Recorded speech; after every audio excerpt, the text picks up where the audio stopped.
Un barrage à l'intelligence, voilà. Bonjour et bienvenue dans notre nouveau numéro d'Askip TV. J'espère que nos contenus vous plaisent. Tout de suite, je vous laisse avec le sommaire.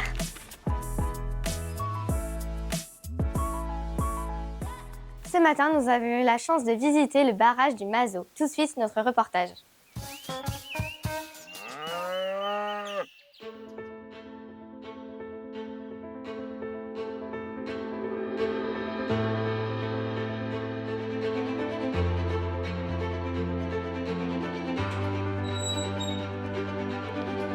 Je suis le responsable d'exploitation pour le compte de Limoges Métropole pour tout ce qui est gestion de l'eau potable. C'est-à-dire après derrière de la gestion des barrages, des eaux brutes, ce qu'on appelle, jusqu'à la mise en stock de l'eau potable, c'est-à-dire dans les châteaux d'eau ou dans certains réservoirs, on gère tout de A à Z sur le traitement de l'eau. Donc là vous êtes ici donc, sur le barrage du Mazo, qui est notre principale retenue d'eau. Ce qu'on appelle un barrage multivoûte. Nous, pour l'utilisation qu'on en a, on utilise 6 millions, à peu près 6 millions de mètres cubes. Pourquoi? Parce que vous avez juste derrière vous, on a 3 prises d'eau qui sont disposées pour la bonne et simple raison, c'est en relation avec la qualité de l'eau, c'est-à-dire la température, c'est-à-dire l'oxygène dans l'eau, tous ces paramètres-là nous qu'on suit au quotidien. Donc nous on a besoin d'avoir de l'eau fraîche, notamment en cette période-là, en cette période d'été, pour que l'eau soit fraîche après derrière quand vous ouvrez le robinet. Ce barrage-là, donc il est alimenté par 2 petits cours d'eau qui viennent après derrière alimenter en permanence le réservoir. Donc c'est des petits ruisseaux qui amènent à peu près, pour vous donner un ordre d'idée, quand il amène en plein, il amène à peu près 1000 litres seconde. Mais là, comme on est en période très chaude et sans pluie, là actuellement, on est descendu à 4 litres seconde. Donc c'est pour ça que là, en ce moment, nous, on l'utilise pour pouvoir alimenter notre station de potabilisation. En plus d'avoir cette activité-là, donc pour faire de l'eau potable,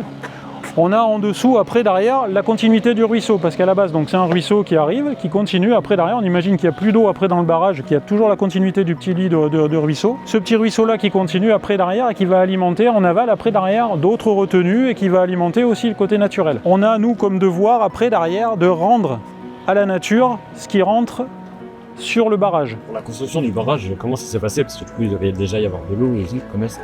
Alors en fait, la construction du barrage s'est faite après derrière. Là, on imagine qu'on était en pleine nature. En fait, tout a été fait. On a creusé après derrière pour pouvoir permettre après de prévoir une retenue d'eau. Plus après derrière, on a creusé ici à ce niveau-là pour pouvoir faire le barrage. Le barrage a été fait, comme la construction du barrage a commencé dans les fin des années 70 pour finir en 1979. Et pour une mise après derrière en disponibilité et en exploitation tout début des années 80, 1980. Ce genre de barrage-là, en fait, vous en avez très peu en France. Je crois que vous en avez 3 en France. Des barrages sous cette forme-là, donc ce qu'on appelle multivoûte. Pour donner des données caractéristiques sur ce barrage-là, c'est un barrage qui fait 32 mètres de haut pour une utilisation environ de 28 mètres d'eau. On a une hauteur d'eau après derrière de 28 mètres.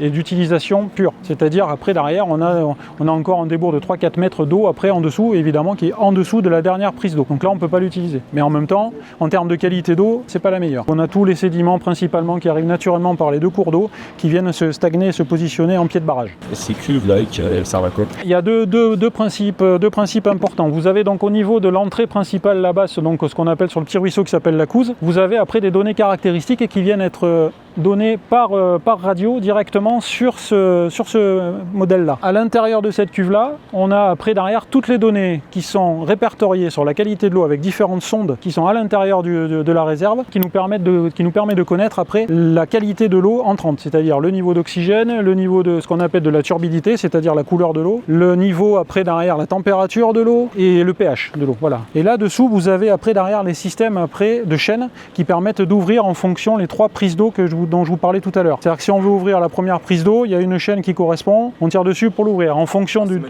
Ouais, c'est fait manuellement. Et en fonction du niveau d'ouverture, ça nous permet après derrière d'avoir un impact directement sur la qualité d'eau entrante à la station. Pour donner un ordre d'idée, on a ici donc le cheminement qui part du barrage pour aller jusqu'à la station. C'est une longueur de tuyau de 28 km. Pourquoi l'instrument tout au fond? Celui-là là c'est pour regarder la pluviométrie. On suit la pluviométrie ici, c'est pour voir quel est l'impact de la pluie directement sur la hauteur du barrage. Le fond du barrage, il se constitue de quoi? C'est principalement du sable, un peu de roche. On a de la roche, on peut avoir un peu de terre. Donc ça reste perméable. Complètement. Vous parliez d'eau fraîche tout à l'heure. Ouais. Maintenir de l'eau fraîche pour les habitants, ça veut dire quoi? L'ARS demande à ce que la température de l'eau qui soit au robinet ne sorte pas au-delà de 25 degrés. Donc ça veut dire température, ouais. Donc ça veut dire que nous, invariablement, pour pouvoir permettre de respecter cette température-là, il faut qu'elle soit à une certaine température en sortie de stockage de chez nous. Donc automatiquement, c'est-à-dire que là, évidemment, donc la hauteur d'eau qui va être là où on va dire il peut y avoir entre 10 et 12 degrés d'écart entre la surface de l'eau et la surface de prise en bas. On est entre 9 et 10 degrés sur la prise d'eau en bas, alors que là, si on vient ici, on doit être aux alentours des 25. Pourquoi on n'a pas le droit de nager? Parce que c'est un caractère pour faire de l'eau potable. Donc automatique. Alors après, il y a certains barrages qui sont en France, il y a des barrages qui font les deux, qui ont même 3 activités. On peut trouver un barrage après derrière pour faire l'énergie électrique, pour faire après derrière une activité après touristique et l'activité d'eau potable. T'en as certains qui font les 3, t'en as certains qui en font 2, et nous on a choisi le fait de ne faire que de l'eau potable. Quelles sont les manières qu'on a de récolter de l'eau potable en France? Alors on a donc ce système-là avec des barrages, donc ce qu'on appelle des eaux de surface, et sinon on a aussi ce qu'on appelle des captages. C'est-à-dire des captages, après derrière on va récupérer l'eau qui est comme son nom l'indique, qui est captée après derrière dans les milieux souterrains, et donc qui sont redonnés après derrière avec un traitement qui est quasiment identique à celui qu'on peut avoir après derrière, nous sur le traitement qu'on peut avoir en aval du barrage. On peut aussi avoir après sur les rivières, certains organismes récupèrent de l'eau sur la rivière, nous on pioche sur la Vienne en ce moment justement pour essayer d'éviter de faire trop vite baisser notre barrage.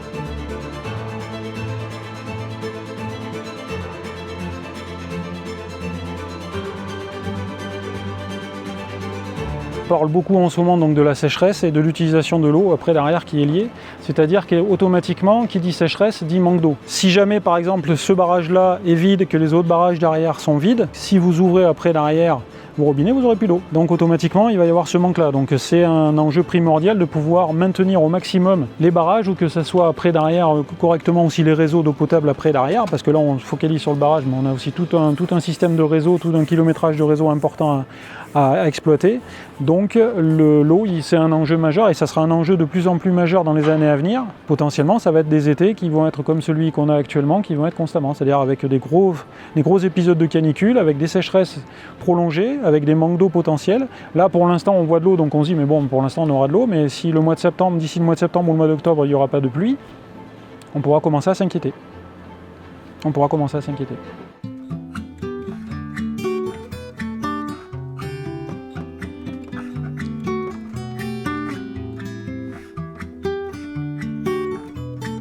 Au niveau mondial, les ressources sont inégalement réparties. On a à peu près 2,5% d'eau douce sur Terre.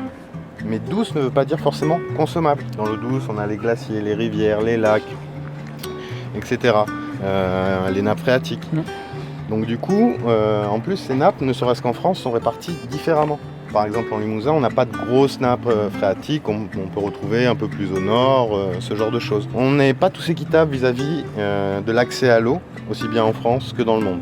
Donc il y a une nécessité de s'adapter à chaque territoire, et c'est vraiment des problématiques locales.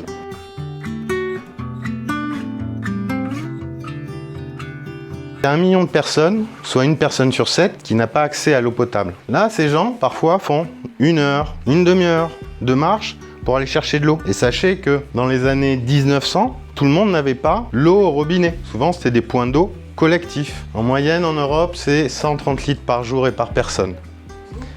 C'est beaucoup, mais comme il vous a dit, il y a l'eau que vous buvez, mais vous allez voir, c'est relativement peu. Les douches, les WC, la cuisine, alors ce que vous faites tous, hein, la vaisselle, la machine à laver. Les Américains, qu'on le veuille ou non, sont plutôt dans une dynamique de consommation. Alors pourquoi je compte sur vous? Parce que c'est chacun de vos petits gestes qui va permettre d'économiser, de préserver la ressource. Je fais attention, quand j'utilise l'eau au robinet, à ne pas laisser l'eau couler. Quand je me lave les dents, quand je me lave les mains. Parce que toute l'eau qui coule pendant que vous êtes en train de vous frotter les dents, c'est de l'eau perdue. Je prends des douches plutôt que des bains. Pourquoi? Bah ça consomme moins. Je laisse pas couler ma douche pendant 3 heures, ou je reste pas dessous pendant 3 heures. Un autre volet, je fais attention à mes fuites à la maison. Alors il y a 2 techniques pour connaître s'il y a des fuites. La première, chaque maison, chaque appartement, en général, vous avez un compteur d'eau. Si quand vous touchez pas à l'eau, le compteur tourne et décompte une consommation, ça veut dire qu'il y a une fuite quelque part. Donc toutes ces bonnes pratiques permettent de préserver la ressource, et quand ça devient tendu, comme là, où ça fait presque, on va dire, 3 à 4 mois où on a eu très peu d'eau, et bien ces gestes-là sont très importants. Et en hiver aussi.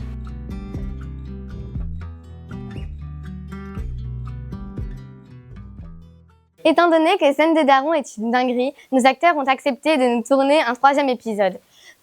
Tout de suite, en exclusivité pour vous, le 3e épisode de Scène de Daron.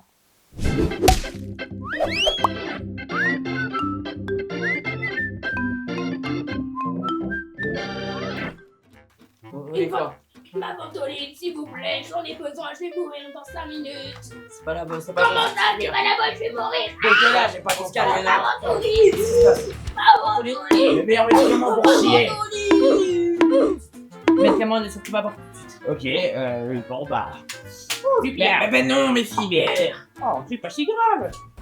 C'est laxatif pour jument. Ah, ça doit pas être si puissant de... Oh la vache.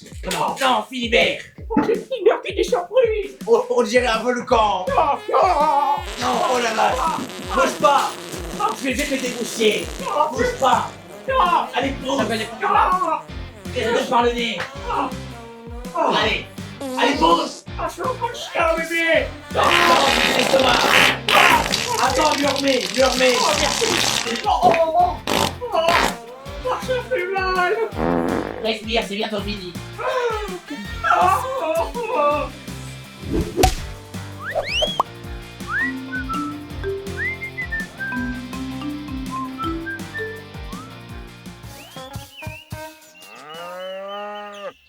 C'est super, on a enfin reçu les vélos.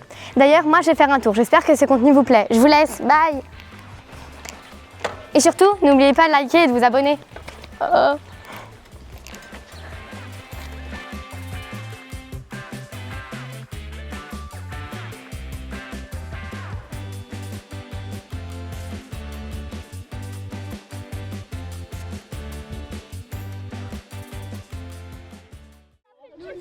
Coucou, nous sommes à la plage de Bondieu Paris, à la station Saint-Placide. À la station. Et on va tous s'amuser.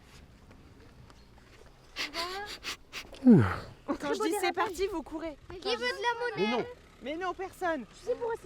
Allez les enfants, c'est parti. Allez go, tout à la plage, allez courez.